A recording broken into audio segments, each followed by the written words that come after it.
Κυρίες και κύριοι, χαίρετε. Το Σύνταγμα της χώρας μας, το Σύνταγμα της Ελλάδας, ξεκινάει με το προήμιο εν ονόματι της Αγίας και Ομοουσίου και Αδιαιρέτου Τριάδος. Σήμερα συζητούμε για το ρόλο και τη θέση του προημίου στο Σύνταγμα και γενικότερα στην κοινωνία μας. Μαζί μας ο δικηγόρος Παραρείο Πάγο, θεολόγος, διδάκτορ εκκλησιαστικού δικαίου στο Πανεπιστήμιο του Στρασβούργου, σύμβουλος εκπαίδευσης σε νομικούς και κοινωνιολόγους, ο κύριος Απόστολος Τζαρός. Χαίρετε κύριε συνάδελφε. Ευχαριστώ πάρα πολύ για την πρόσκληση στην εκπομπή σας, την τόσο αξιόλογη και που ασχολείται με θέματα που σπάνια καλύπτονται από άλλες εκπομπές και άλλα κανάλια. Να είστε καλά, σε ευχαριστούμε για τα καλά σας λόγια. Θεωρώ ότι εντυπωσιάστηκα από τη μελέτη σας, από το άρθρο που δημοσιεύτηκε στο νομικό περιοδικό, όλοι οι νομικοί το γνωρίζουμε, τον Αρμενόπουλο του Δικηγορικού Συλλόγου Θεσσαλονίκης, με θέμα ακριβώς τη θέση του προημίου. Η νομική σημασία της επίκλησης της Αγίας Τριάδος ως προημίου του Συντάγματος. Σήμερα θα ήθελα να μιλήσουμε όχι μόνο για τη νομική σημασία, που είναι εξίσου σημαντική, όσο και για τη γενικότερη σημασία. Εφόσον είναι στο Σύνταγμα, το Σύνταγμα δεν είναι ένα αυστηρά νομικό κείμενο. Είναι, αλλά σκοπό έχει να ρυθμίσει και την εν γέννη κοινωνική ζωή. Γιατί μέσα στο Σύνταγμα καταγράφονται και οι σχέσεις μεταξύ των διάφορων κοινωνικών ομάδων και των διάφορων δομών εξουσίας. Επιτρέψτε μου πριν ξεκινήσουμε, είστε θεολόγος και δικηγόρος. Και νομικός, ναι. Και νομικός, έτσι. Και αυτό με βοήθησε πάρα πολύ στη μελέτη τη συγκεκριμένη, η οποία αφορμή είχε το ότι έβλεπα βιβλία συνταγματικού δικαίου και ξεκινούσαν από το άρθρο 1, παράγραφος 1, για το προήμιο, την προμετωπίδα του συντάγματος, δεν είχαν ούτε ένα σχόλιο. Και αυτό με ξένιζε. Ίσως είναι και η μόδα της εποχής, δεν ξέρω πώς να το πω, να ουδετεροποιούνται. Η μόδα, αλλά η επιστήμη. Εφόσον γράφεται ένα βιβλίο συνταγματικού δικαίου, θα έπρεπε να πεις και δύο λόγια για το προήμιο του. Βέβαια, υπήρχαν βιβλία που έγραφαν. Ξεκινάτε από θεολόγος. Ξεκίνησα από θεολόγος, μεταπτυχιακός στη θεολογία, νομικός, μεταπτυχιακό, διδακτορικό, εκπαίδευση. Συνδέονται όλα. Ξεκίνησα ως θεολόγος, μετά συνέχισα ως υπότροφος της γαλλικής κυβέρνησης μεταπτυχιακό στη θεολογία στην Καθολική Σχολή του Πανεπιστημίου του Στρασβούργου και μετά ήρθα στην Ελλάδα, τελείωσα τη νομική και έκανα διδακτορικό στο εκκλησιαστικό δίκαιο πάλι στο Στρασβούργο. Και ενδιάμεσα άρχισα να υπηρετώ για την εκπαίδευση. Σαν σύμβουλος εκπαίδευσης. Τώρα λοιπόν, πλέον ναι. Σε όλη τη Βόρεια Ελλάδα. Σε όλη τη Βόρεια Ελλάδα και τα νησιά του Βορείου Αιγαίου. Λέσβο, Χίο, Σάμο. Για τους κοινωνιολόγους και τους νομικούς. Λοιπόν, ας ξεκινήσουμε. Σύνταγμα. Πείτε μας για τη θέση του συντάγματος. Το Σύνταγμα είναι ο ανώτερος νόμος της πολιτείας, ο ανώτερος νόμος του κράτους. Και όλοι οι υπόλοιποι νόμοι πρέπει να συμφωνούν με το Σύνταγμα. Αλλιώς κρίνονται αντισυνταγματικοί από τα δικαστήρια και δεν εφαρμόζονται. Χωρίς δεύτερη κουβέντα. Ακόμα και αν έχουν ψηφιστεί από τη Βουλή, έτσι. Ναι, για να είναι νόμος, ακόμα και αν έχουν ψηφιστεί από τη Βουλή. Για να καταλάβουμε τη σημασία και την έννοια του συντάγματος. Και την ισχύ του. Και την ισχύ του. Αυτό βέβαια δεν σημαίνει ότι οι κυβερνήσεις σκοπίμως προσπαθούν να νομοθετήσουν αντισυνταγματικά. Αυτό δηλώνει και την πολυπλοκότητα του νομοθετικού έργου. Που μπορεί να θέλει κάτι καλό μια κυβέρνηση, μια Βουλή, γιατί η Βουλή ψηφίζει τους νόμους, αλλά κάτι να έχει ξεφύγει και να μην συμφωνεί με το Σύνταγμα, μια διάταξη. Επίσης, το Σύνταγμα είναι ένα φαινόμενο του σύγχρονου κράτους. Το κράτος τι είναι? Είναι η σημερινή μορφή οργάνωσης της κοινωνίας. Οι κοινωνίες πάντοτε ήταν οργανωμένες, αλλιώς δεν είναι κοινωνίες. Στην αρχαιότητα είχαμε τις πόλεις κράτη, μετά είχαμε τα λατιφούντια, τα φέουδα, τις αυτοκρατορίες και από το 1600 και μετά άρχισαν να εμφανίζονται τα πρώτα κράτη. Το πρώτο κράτος ήταν η Αγγλία, η Γαλλία και το τρίτο ήταν η Ολλανδία. Και μετά όλες οι... Και η Ελλάδα μας πολύ μεταγενέστερα, από την Επανάσταση και μετά. Ναι, αλλά είναι από τα πρώτα κράτη. Είναι μέσα στα πρώτα 40 κράτη η Ελλάδα. Από τα 200 που έχει τώρα ο ΟΗΕ. Ξέρετε γιατί μπερδεύουμε ίσως και λέμε στην αρχαιότητα η Ελλάδα, η έννοια του κράτους είναι κάτι πολύ πρόσφατο. Είναι κάτι πολύ πρόσφατο ακριβώς και σίγουρα θα ξεπεραστεί με τον καιρό, όπως όλες οι δομές και οι θεσμοί. Τώρα το πότε δεν το γνωρίζουμε, αλλά αυτή η μορφή οργάνωσης έχει κυριαρχήσει. Παντού υπάρχουν κράτη. Για να πάμε τώρα στο Σύνταγμα και στην προμετωπίδα, όπως πολύ καλά το είπατε. Στην επίκληση της Αγίας Τριάδος. Έχει να κάνει με ιστορικά στοιχεία, έτσι... Κοιτάξτε, κάθε σύνταγμα ρυθμίζει τη λειτουργία μιας κοινωνίας. Και κάθε κοινωνία ξεχωρίζει από τις υπόλοιπες από τον πολιτισμό της.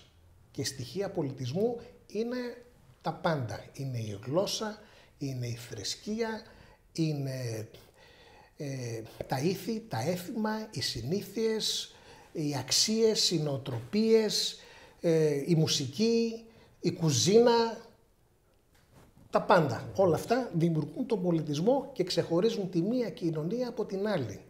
Τώρα το Σύνταγμα, το ελληνικό Σύνταγμα, ρυθμίζει μια συγκεκριμένη κοινωνία, η οποία διέπεται από έναν πολιτισμό, τον ελληνοχριστιανικό. Είναι, η προμετωπίδα λέει, εις το όνομα της Αγίας και Ομοουσίου και Αδιαιρέτω Τριάδος, και είναι σαν να λέει ότι εμείς εδώ θα ρυθμίσουμε μία κοινωνία που διέπεται από αυτόν τον πολιτισμό. Και ξεκινάει. Βέβαια, προμετωπίδες και προήμια έχουν και άλλα κράτη. Άλλες πιο ουδέτερες, άλλες πιο κοινωνικά προσανατολισμένες, όπως το γερμανικό, και υπάρχουν και κάποιες περίπου 40 συντάγματα που έχουν την λεγόμενη Invocatio Dei, μια πρόσκληση προς το Θεό, όπως ας πούμε το Σύνταγμα της Καλιφόρνιας. Και δηλώνει, είπαμε, τον πολιτισμό, την κοινωνία η οποία διέπεται από ένα πολιτισμό και την οποία θα ρυθμίσει το Σύνταγμα. Ποια η έννοια, ο ρόλος είναι μια ερμηνευτική διάταξη, μια κανονιστική διάταξη, μια επίκληση του Θείου?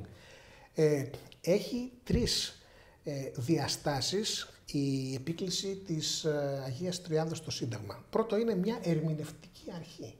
Τι σημαίνει μια ερμηνευτική αρχή? Όταν ψάχνουμε να βρούμε το αληθές νόημα μιας διάταξης, τότε κάνουμε χρήση των ερμηνευτικών αρχών. Και το Σύνταγμα ως ερμηνευτική αρχή σημαίνει, το προήμιο ως ερμηνευτική αρχή, ότι όταν υπάρχει ένα θέμα που ο νομοθέτης δεν ξέρει πώς να ερμηνεύσει μία κατάσταση, ένα νόμο, ένα γεγονός, θα πρέπει να λάβει υπόψη ότι η κοινωνία την οποία ρυθμίζει είναι ορθόδοξη χριστιανική. Και αυτό μας το λέει το Σύνταγμα. Οπότε είναι ερμηνευτική αρχή. Πρέπει η ερμηνεία να συμβαδίζει με το προήμιο του Συντάγματος. Δεύτερον, είναι κανονιστική διάταξη. Δηλαδή, ορίζονται κάποιες διατάξεις επειδή ακριβώς πρόκειται για χριστιανική ορθόδοξη κοινωνία. Παράδειγμα, γιατί κλείνουμε τις Κυριακές? Γιατί έχουμε αργία? Δεν θα μπορούσε να είναι η Τετάρτη? Δεν θα μπορούσε να είναι η Τρίτη? Δεν θα μπορούσε να είναι η Δευτέρα? Γιατί είμαστε σε μια χριστιανική κοινωνία που χριστιανική κοινωνία την Κυριακή έχει αργία. Γιατί όταν ξεκινάει η νέα χρονιά στη Βουλή, στα δικαστήρια, στα σχολεία κάνουν μαγιασμό. Γιατί είναι μια συνήθεια της χριστιανική, της ελληνικής κοινωνίας. Και μάλιστα θέλω να πω ότι δεν το επέβαλε αυτό η Εκκλησία ή ο νόμος, ο ίδιος ο λαός το θέλησε. Όπως θα μου επιτρέψετε να κάνω μια παρένθεση, πριν από κάποια χρόνια υπήρχε μια ομάδα δικαστών, ανώτερων και ανώτατων, που είχε μαζέψει υπογραφές για να βγουν οι εικόνες από τις δικαστικές αίθουσες. Οι εικόνες εκεί πέρα δεν υπάρχουν με κάποια διάταξη νόμου. Το λαϊκό ένστικτο τις ήθελε εκεί πέρα. Ξέρετε, κάθε κουβέντα σας δημιουργεί και ένα ερώτημα από πίσω. Και δεν ξέρω πού θα σας προλάβω έτσι, όπως ο λόγος σας είναι χυμαρώδης. Καταρχήν είναι διάταξη του συντάγματος, με αυτή την έννοια μπορεί να αναθεωρηθεί. Δεν είναι. Το Σύνταγμα αναφέρει ρητά ποιες διατάξεις μπορούν να αναθεωρηθούν. Δεν είναι μέσα σε αυτές τις διατάξεις και επίσης δεν είναι διάταξη. Και αφού δεν είναι διάταξη δεν μπορεί να αναθεωρηθεί αν και κάποιοι κινούμενοι από άλλες αιτίες προσπαθούν να πείσουν ότι και να αναθεωρηθεί σε μια επόμενη αναθεώρηση του συντάγματος ή ακόμα και να απαλληφθεί διότι είναι επίκληση του Θείου και είναι κάτι φονταμενταλιστικό. Αλλά εδώ δεν είναι επίκληση του Θείου με την έννοια να καθορίζει την οργάνωση της πολιτείας, είναι επίκληση του Θείου με την έννοια ότι ορίζει τι είδους κοινωνία ρυθμίζει το Σύνταγμα. Προσδιορίζει. Δεν ορίζει με την έννοια το ότι πρέπει να στοιχηθούν όλα πίσω. Δεν είναι φονταμενταλισμός όπως είναι στο Ιράν. Υπάρχει ελευθερία, υπάρχει σεβασμός, απλώς πρέπει να γίνεται με σεβασμό στον λαό και στο έθνος. Αυτή είναι η επόμενη σκέψη. Πώς μπορεί η πολιτική οργάνωση ενός κράτους να επικαλείται το Θείο? Ναι, γιατί... Ο φονταμενταλισμός θα έλεγε κάποιος. Το κράτος δεν υπάρχει μόνο του.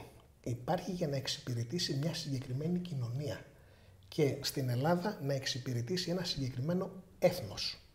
Δεν είναι το κράτος για το κράτος. Το κράτος είναι το μέσο. Το έθνος είναι ο σκοπός. Άμα το αντιστρέφαμε, τότε ο σκοπός θα επηρεάζονταν, θα υπόκεινταν από το μέσο. Δηλαδή θα είχαμε ανατροπή της λογικής τάξης. Και ο ελληνικός λαός, το ελληνικό έθνος είναι χριστιανικό. Και αυτό δεν το λέω εγώ, το λένε οι ίδιοι, όπως έχουν στην Αμερική οι πατέρες του έθνους, έτσι και εμείς έχουμε τους επαναστάτες. Όταν ο Κολοκοτρώνης λέει ότι όταν πήραμε τα όπλα πρώτα είπαμε υπερπίστεως και μετά υπερπατρίδος, αυτό κάτι σημαίνει. Δεν μπορούμε να το αφήσουμε επειδή σε κάποιους δεν αρέσει σήμερα. Η έννοια της επικλήσεως Αγίας Τριάδος, να θεωρήσουμε ότι ήταν ενοποιητική. Έτσι. Αυτό ισχύει σήμερα σε μια κοινωνία διαφορετική. Κοιτάξτε, από τότε που γράφτηκε το πρώτο σύνταγμα. Κάθε κράτος θέλει την συνοχή των μελών του και ψάχνει να βρει τρόπους για αυτήν την συνοχή. Σε κάποια κράτη όπως ήταν ας πούμε στην Ιρλανδία, όπως ήταν στη Γαλλία με τους Ουγενότους και τους Καθολικούς, όπως ήταν στη Γερμανία που υπήρχαν Καθολικοί και Προτεστάντες, εκεί πέρα το κράτος, γιατί αυτό είναι το επιχείρημά τους, ότι το κράτος εκεί πέρα είναι κοσμικό. Υπάρχει η λαϊσιτέ. Εκεί είναι κοσμικό, όχι γιατί το κράτος είναι εναντίον της θρησκείας. Απλώς επειδή εκεί πέρα η θρησκεία δεν αποτελούσε ενοποιητικό παράγοντα. Ήταν αφορμή για συγκρούσεις εντός του κράτους και γι' αυτό είπε το κράτος, εγώ δεν ασχολούμαι μαζί σας, δεν σας χρησιμοποιώ, Γιατί δεν μου προσφέρετε βοήθεια, δεν με βοηθάτε στον ενοποιητικό παράγοντα. Λοιπόν, και αυτά τα επιχειρήματα λανθασμένα τα χρησιμοποιούν για την Ελλάδα. Η Ορθοδοξία ποτέ δεν δημιούργησε πρόβλημα ούτε στο κράτος ούτε στην κοινωνία. Αντιθέτως, από την εποχή της Επανάστασης μέχρι και τελευταία φορά το 1952, η ελληνική εκκλησία, η ελλαδική εκκλησία, έδωσε 1 εκατομμύριο στρέμματα στο κράτος με ένα συμβολικό αντίτιμο. Κυβερνητικά κτίρια, δημόσια κτίρια των Αθηνών είναι χτισμένα σε οικόπεδα που έχουν δωρηθεί από την ελληνική εκκλησία, από την Ορθόδοξη Εκκλησία. Επομένως, είναι προς το συμφέρον του κράτους να ενισχύσει την παρουσία της Ορθόδοξης Εκκλησίας και του Ορθόδοξου φρονήματος μέσα στην κοινωνία. Και ένα άλλο που παρατήρησα στη μελέτη μου είναι ότι όσοι στρέφονται κατά της Ορθοδοξίας και της Εκκλησίας στην ελληνική κοινωνία, όλοι αντλούν επιχειρήματα από την Αμερική. Ένα κράτος χωρίς παρελθόν. Ένα κράτος χωρίς ιστορία. Ένα κράτος χωρίς έθνος. Εκ πολλών εθνών μηγάδες συλλεγέντες, που έλεγε και ο Ισοκράτης. Και το χρησιμοποιούν αυτό ως επιχείρημα. Αυτό δεν ισχύει. Γιατί η Ορθόδοξη Εκκλησία και το έθνος, γιατί στην Ορθοδοξία ταυτίζονται αυτά, τουλάχιστον μέχρι το 1823, και δεν ταυτίζονται θεωρητικά. Πρέπει να σας πω ότι το πρώτο σύνταγμα της Ελλάδος όριζε τον Έλληνα πολίτη ως τον αυτόχθονα χριστιανό. Υπήρχε μια ταύτιση του χριστιανού με τον Έλληνα πολίτη. Αλλά η Εκκλησία και το έθνος ήταν μια προεπαναστατική συνιστόσα και προκρατική συνιστόσα. Υπήρχε πριν το κράτος και ως θεσμός, και σε αυτό το σημείο ακόμα και ο έγκριτος Γερμανός νομικός Τζέλινικ, ο οποίος έχει γράψει το περίφημο έργο του «Θεωρία περί κράτους», λέει ότι δεν υπάρχουν θεσμοί εκτός κράτους. Η Εκκλησία όμως είναι ένας θεσμός που υπήρχε πριν από το κράτος. Επομένως δεν μπορούμε να το αγνοήσουμε αυτό. Άρα όταν μιλάμε, είναι και αυτό, ακούγεται τα τελευταία χρόνια, για χωρισμό εκκλησίας και κράτους. Αυτό είναι άλλο και θέλω να τονίσω ότι είναι άλλο το προήμιο του συντάγματος, είναι ανεξάρτητο από τα άρθρα που ορίζει ότι η κυρίαρχη επικρατούσα θρησκεία στην Ελλάδα είναι η Ορθόδοξη Ανατολική του Χριστού Εκκλησία. Είναι άλλο. Το Σύνταγμα ορίζει το τι επικρατεί στην ελληνική κοινωνία. Το πώς ρυθμίζεται, που μέσα στις ρυθμίσεις θα είναι και οι σχέσεις κράτους και εκκλησία, είναι άλλο. Ακόμα και αν καταργηθούν αυτά τα άρθρα και αλλάξει η σχέση κράτους και εκκλησίας, η προμετωπίδα θα υπάρξει. Γιατί και ένας Έλληνας άθεος είναι ορθόδοξος κατά βάθος. Είναι ορθόδοξο, επηρεάζει το DNA του. Και όπως είπαμε, για τα εικονίσματα, γιατί λένε ότι είναι κάτι φονταμενταλιστικό και επομένως πρέπει να βγει, δεν πρέπει να υπάρχει μια έτσι ανώτερη μορφή αυθεντίας, μια υπερκείμενη μορφή αυθεντίας όπως είναι η θρησκεία, και να κατεβάσουμε τα εικονίσματα. Όταν αυτό έγινε με τη Γαλλική Επανάσταση, όταν κατεβαίνουν τα εικονίσματα, αντικαθίστανται από άλλα. Έγινε ο εδεισμός. Δεν υπήρχε αθεία. Επομένως, αυτοί που λένε να φύγουν τα ορθόδοξα εικονίσματα, αυτοί που λένε να αποχρωματιστεί η κοινωνία μας από την Ορθοδοξία, είναι να σκεφτούν τι θα διαδεχτεί αυτή την κατάσταση. Αν μου επιτρέπετε, σε άλλη μελέτη σας, αν δεν κάνω λάθος, αυτό ακριβώς επικαλείστε, ότι ναι, να σταματήσει ενδεχομένως η επίκληση, ο όρκος στη θρησκεία, στο Ευαγγέλιο. Είναι λάθος όμως, λέτε, ο όρκος στη συνείδησή μου. Είναι μια άλλη μελέτη που έχω κάνει για την ορκομοσία των δουλευτών, πάλι στον Αρμενόπουλο, που λέει ο άθεος ορκίζεται στην τιμή και στην υπόλοιψή του. Αυτό θα πρέπει να αλλάξει. Γιατί ένας χριστιανός, ένας μουσουλμάνος που ορκίζεται στο Θεό του είναι κάτι υπερκείμενο. Ορκίζεται σε κάτι εξωτερικό. Και ανώτερο. Ενώ το να ορκίζεσαι στη τιμή και στη συνείδησή σου, στην ουσία αυτοθεώνεσαι. Δεν έχεις κάτι υπερκείμενο. Και προτείνω εκεί πέρα, δεν θέλεις να ορκιστείς το χριστιανικό με τον θρησκευτικό όρκο. Θρησκευτικό, όπως είπατε, και μουσουλμανικό ενδεχομένως. Ναι. Να κάνεις επίκληση στο ελληνικό έθνος, στην ελληνική ιστορία. Σημαία ενδεχομένως. Στον ελληνικό λαό.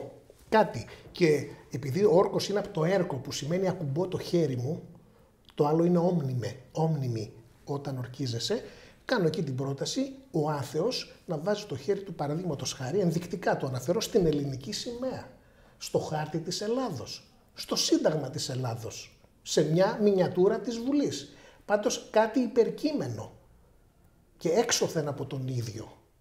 Να ξαναγυρίσουμε στο θέμα μας. Έθνος και λαός ταυτίζονται. Έθνος και λαός, λανθασμένα, ορισμένοι έγκριτοι συνταγματολόγοι τον ταυτίζουνε. Και γιατί τον ταυτίζουνε? Γιατί μεγάλη επιρροή στο συνταγματικό δίκαιο είχε η Γαλλία, η γαλλική νομική επιστήμη, η οποία επηρεάστηκε από την Γαλλική Επανάσταση. Γίνεται όμως μια σύγχυση. Στη Γαλλία, με τη Γαλλική Επανάσταση, το γαλλικό έθνος, γιατί και εκεί πέρα μιλάνε για γαλλικό έθνος, το γαλλικό έθνος μετατράπηκε σε λαό. Λαός τι σημαίνει? Σημαίνει ο άνθρωπος που έχει πολιτικά δικαιώματα. Αυτό είναι ο λαός. Ενώ έθνος και στην τουρκοκρατία ήμασταν έθνος, αλλά δεν ήμασταν λαός. Λοιπόν, στη Γαλλία με τη Γαλλική Επανάσταση, οι Γάλλοι, το γαλλικό έθνος, απέκτησε πολιτικά δικαιώματα και μετατράπηκε σε λαό. Στην Ελλάδα, το ελληνικό έθνος μετατράπηκε σε λαό με την Επανάσταση και μόνο όσο ο έθνος απελευθερώθηκε. Και γι' αυτό ακριβώς εξηγεί γιατί επεκτάθηκε μετά το ελληνικό κράτος απελευθερώνοντας και άλλο έθνος. Επομένως στην Ελλάδα το έθνος είναι ο λαός είναι το απελευθερωμένο έθνος.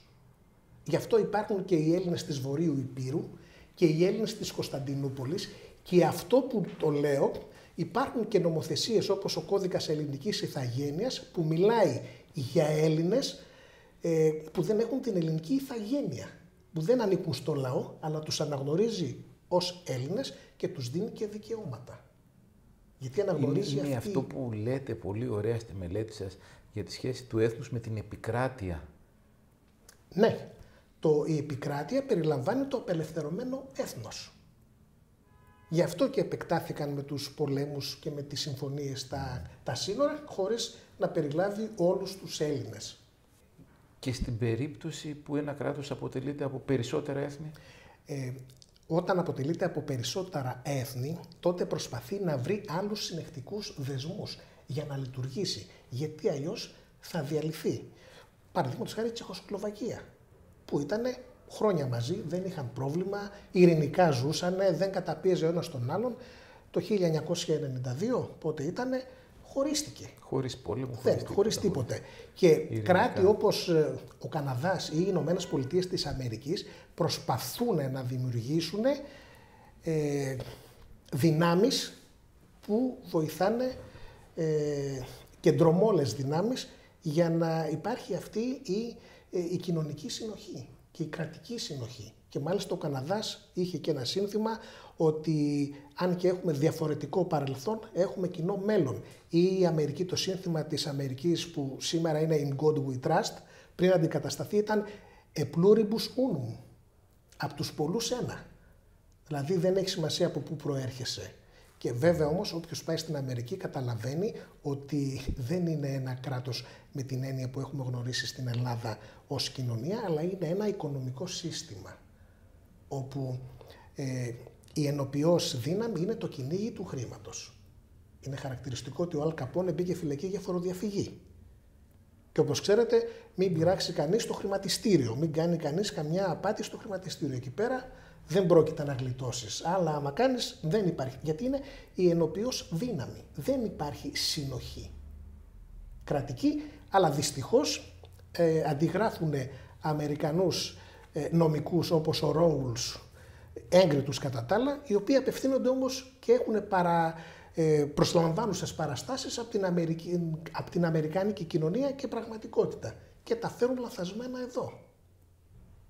Και έτσι έρχεται και ο ρόλος του κράτους να δημιουργήσει θρησκευτική συνείδηση με την παιδεία ενδεχομένως. Βεβαίως, το άρθρο 16 του Συντάγματος λέει ότι πρωταρχικός σκοπός της παιδείας είναι η δημιουργία εθνικής και θρησκευτικής συνείδησης. Γιατί είναι συνεκτικός δεσμός του κράτους. Το κράτος θέλει, ακόμα και απρόσωπα να το πάρουμε, θέλει να επιβιώσει, να υπάρχει. Και αυτό πώς θα δημιουργηθεί, πώς θα καταφέρει το σκοπό του, αν στα μέλη του δημιουργήσει την αίσθηση ότι ανήκουν στην ίδια ομάδα. Πρέπει να δημιουργήσει την αίσθηση του ανήκει. Βέβαια, υπάρχουν κάποιοι που λένε ότι το Σύνταγμα πρέπει να φύγει. Εξηγήσαμε ότι αυτό δεν γίνεται γιατί δεν προβλέπεται από το ίδιο το Σύνταγμα και το επιχείρημά τους είναι ότι υπάρχουν και άθεοι Έλληνες. Γιατί να υπάρχει αυτή η επίκληση στην Αγία Τριάδος. Αυτό το επιχείρημα έχει την ίδια σοβαρότητα με το να πει κάποιος ότι να καταργήσουμε το στρατό, γιατί υπάρχουν και Έλληνες που δεν δέχονται την στρατιωτική θητεία. Το ότι κάποιοι Έλληνες δεν είναι χριστιανοί, αυτό δεν σημαίνει ότι η κοινωνία μας δεν διαχέεται από τις χριστιανικές αρχές, τις ελληνοορθόδοξες. Και αυτό πώς φαίνεται? Αυτό φαίνεται στις αξίες. Τι είναι αξία σε μια κοινωνία? Είναι αυτό που θεωρεί καλό. Ότι η κλίμακα αξιών κάθε κοινωνίας που διαφέρει σε άλλες κοινωνίες είναι μέσα στην κλίμακα αξιών να δέρνεις τη γυναίκα σου. Δεν θα σου πει κανείς κάτι. Στο νοσοκομείο μην τη στείλεις. Λοιπόν, στην Ελλάδα η κλίμακα αξιών της κοινωνίας μας, η οποία κλίμακα αξιών δημιουργεί και τα ένομα αγαθά, που λένε και οι νομικοί, επηρεάζεται και δημιουργείται και διαμορφώνεται από την θρησκεία, από τη χριστιανική ορθόδοξη παράδοση. Και βεβαίως είναι σημαντικό να πούμε ότι η σχέση της ελληνικής εκκλησίας, της ορθόδοξης εκκλησίας με τον ελληνισμό έτσι και είναι τόσο συνδεδεμένη ώστε και στο εξωτερικό αναφέρεται ως ελληνική ορθόδοξη εκκλησία. Όταν λένε η ορολογία για τους Ορθοδόξους είναι Greek Orthodox. Δεν λένε Orthodox, Greek Orthodox. Και η σχέση ελληνισμού και ορθοδοξίας δεν ήταν μόνο στην τουρκοκρατία. Και ακόμα και σήμερα στο εξωτερικό όποιος έχει πάει, ο συνεκτικός δεσμός των Ελλήνων της Διασποράς είναι η ενορία. Και να σας πω και κάτι ακόμα. Στην Αυστραλία, μέχρι το 1000, επειδή ακριβώς ήταν ένα κράτος το οποίο δημιουργήθηκε από πολλούς μετανάστες και από ανθρώπους πολλών προελεύσεων, μέχρι το 1970 απαγορεύονταν η διδασκαλία άλλων γλωσσών. Ήταν μόνο τα αγγλικά. Οι ελληνικές κοινότητες στην Αυστραλία μάθαιναν στα παιδιά τους ελληνικά μέσω των κατηχητικών σχολείων. Δηλαδή το κρυφό σχολείο δεν υπήρχε μόνο την εποχή της τουρκοκρατίας. Ναι, καθ' υπερβολή, αλλά ήταν παράνομο. Δεν ήταν παράνομο ή απλά το επίσημο κράτος δεν... Τι λέτε, το επίσημο κράτος δεν επέτρεπε να διδάξεις επίσημα την ελληνική γλώσσα, όπως και κάθε άλλη γλώσσα. Και οι Έλληνες μετανάστες μάθαναν τα παιδιά τους ελληνικά μέσω των κατηχητικών σχολείων. Γιατί θέλουν κάποιοι να μας πείσουν ότι δεν υπάρχει κρυφό σχολείο, ότι είναι ένας μύθος. Εδώ υπήρχε στην Αυστραλία μέχρι το 1970. Δεν υπήρχε στην τουρκοκρατία το 1500. Φανταστείτε.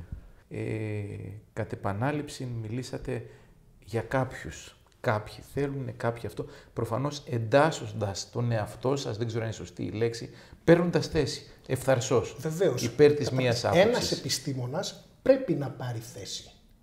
Αρκεί να την επιχειρηματολογήσει. Αυτό που με ξένησε είναι ότι Από το 1823 που υπάρχει η επίκληση της Αγίας Τριάδος, δεν υπάρχει μία μονογραφία, δεν υπάρχει ένα άρθρο που να το αναλύει επιστημονικά ή όπως αλλιώς.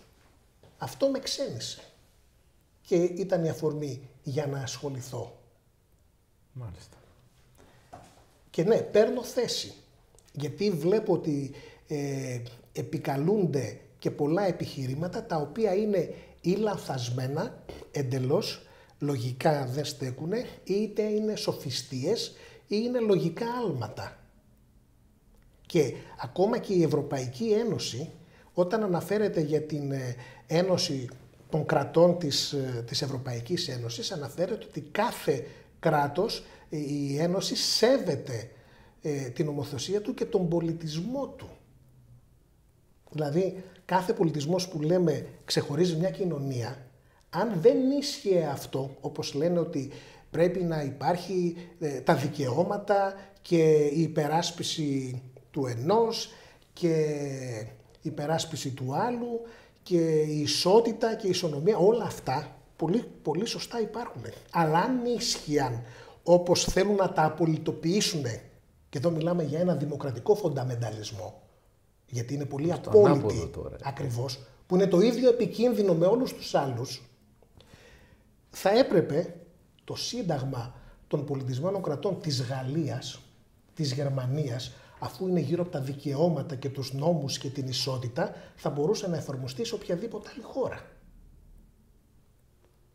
Άμα ήταν ουδέτερο, ακριβώς, πάρ' το από εκεί και... ναι, άμα ήταν ουδέτερο αξιακά και ουδέτερο κοινωνικά και ουδέτερο ιδεολογικά, θα μπορούσε να αλλάξουν και τα συντάγματα.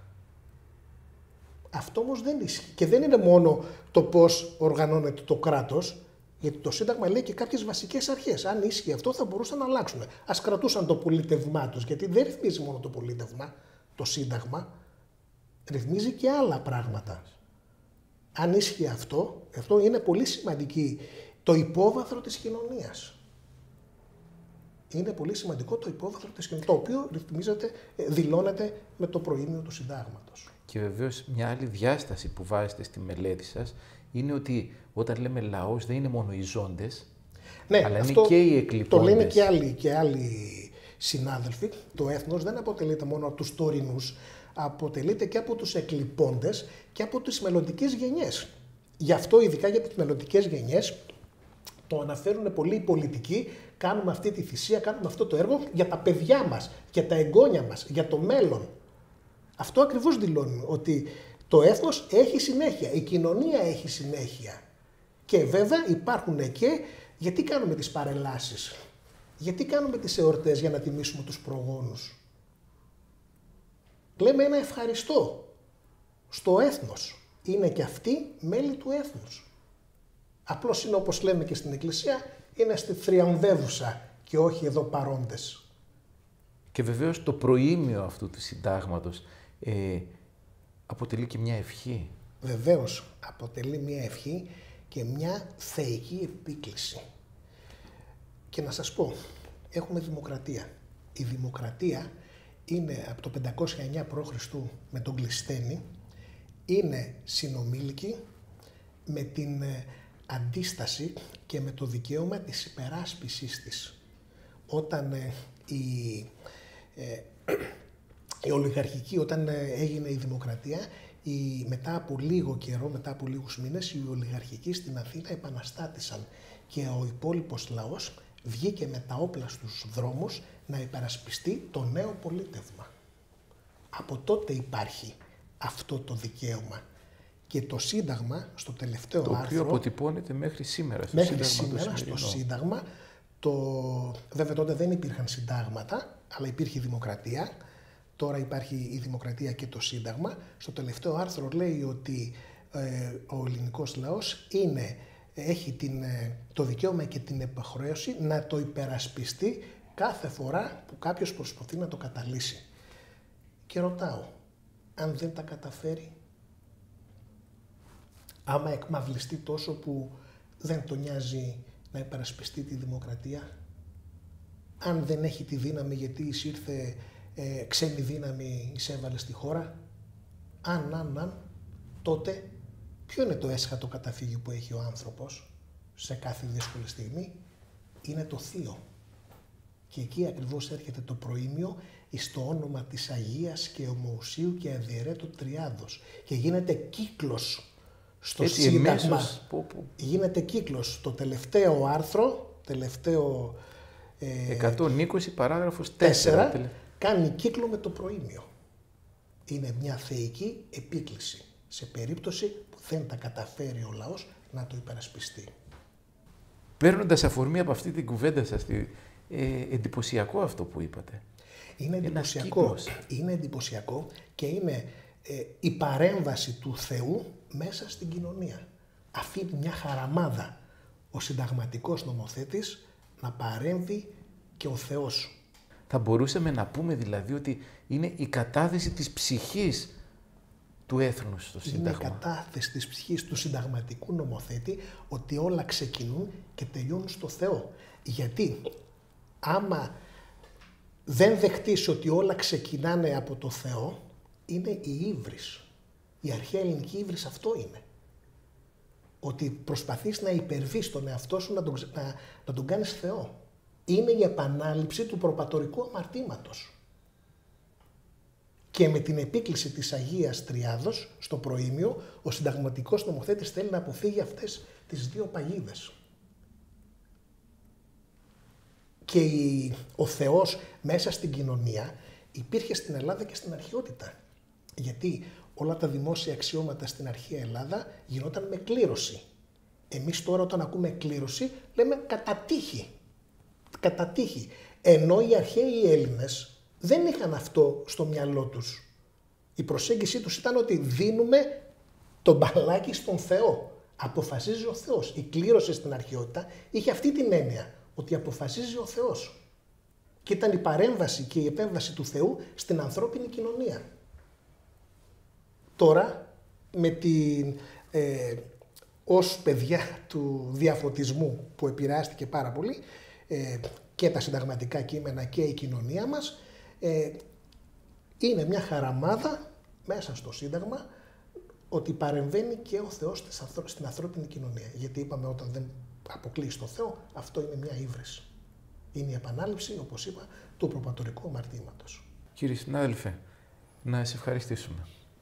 Μέσα από τη μελέτη σας και τη συζήτηση που είχαμε για την επίκληση της Αγίας Τριάδος στο Ελληνικό Σύνταγμα, αναφερθήκατε σε όλη την ελληνική ιστορία, αλλά και στη θέση της Ορθόδοξης Ελληνικής Εκκλησίας, όπως αυτή αποτυπώνεται στο Ελληνικό Σύνταγμα.